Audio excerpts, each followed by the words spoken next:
Welcome to another unscripted movie review. Oh my!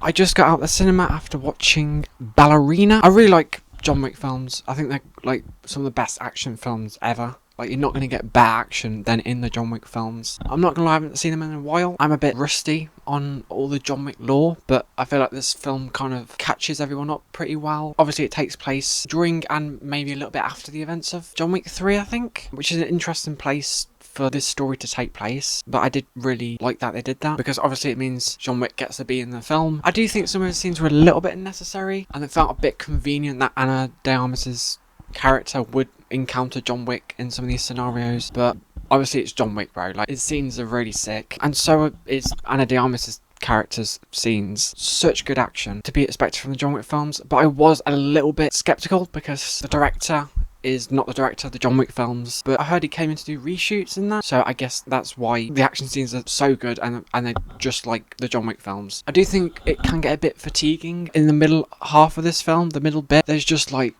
back-to-back just action scenes, and it can get a little bit repetitive, where it's literally just people stabbing each other, people shooting each other, and people throwing each other into things, basically. But it is very fun. There's not a lot of story. It's just a story focused on this woman just getting revenge on these people who killed her father, and that's really all you need to know, really. And it doesn't really tell you anything else, to be honest. It's just, again, it's just action scene after action scene, a little bit of dialogue, and then another action scene. Another thing that I thought I'd point out is the sound design. Like, the sound design is so good. They're so good in the John Wick films as well. But in this film, I don't know if it's because it was the first John Wick film that I've seen in cinemas, but like, the sound design for the guns was just like, oh my god. It was literally, I felt it in my chest. And I like how there's a little bit of humour inserted into a lot of the action scenes as well. You get a lot of that in the John Wick films as well, where there's just these little bits of humour. There's a very funny sequence involving a chef, I think. The main character and this chef are just smashing each other over the head with plates